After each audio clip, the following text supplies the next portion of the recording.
This is the Powerflow Marine homepage. We've got battery information, the motor controller LED indicator, and motor speed. Down here we have the temperatures, battery, controller, and motor temperatures. Here we have the regen adjust, day and night mode, graph features, battery information, motor information, and settings. When in operation, we have a neutral forward reverse indicator. So here we are in forwards, and we can see we have discharge current here, discharge power, battery voltage and state of charge, and motor speed. I'll return it to neutral. Here we additionally have a charging indicator and a pump indicator when they turn on. So I'll turn the charger on now.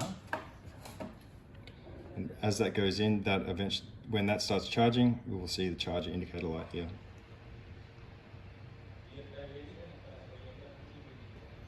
Okay, now we're charging.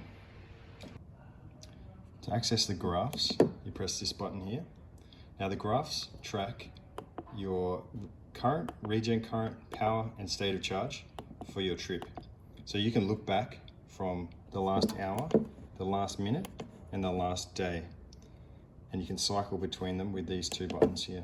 You go back in time and forward in time. Additionally, you can save this data to a spreadsheet using this save button. We have additional instructions for that. This is the battery information. If you have a CAN enabled battery that's configured to work with this controller, you can enter the battery information here. Here we can see we have two 48-volt batteries in parallel. We can cycle between them using these buttons. Here we're seeing battery 2, we're seeing battery 1. Right now we have all the cell voltages, the pack voltage, pack state of charge, pack state of health, 4 temperatures.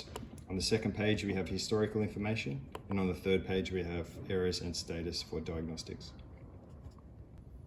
This is the motor information button. So in here you can see all the information provided from the motor controller. On the second page we have a fault diagnostics page.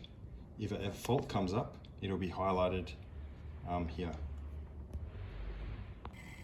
Here I'm showing a Forster fault. This is a sequence fault.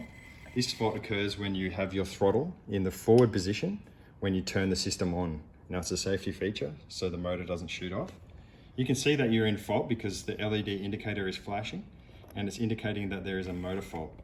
To find out more, press the motor information page and scroll down to the motor fault information. Here we can see we have a sequence fault. The potential cause is that we've started the motor system in the wrong sequence, and the recommended action is to deselect the drive switches and return them to the normal position. So we'll do that. Return it to neutral position, and we can see our fault is cleared. We return to the home page.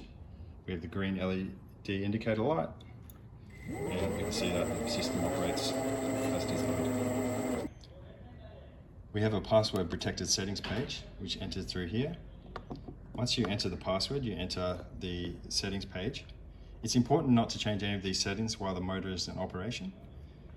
To learn more about each individual setting, you can read the manual. But in general, we have some general settings: clock, alarms, under voltage, over voltage alarms, motor discharge limits, battery voltage cutbacks, a state of charge estimator, and a battery time to empty.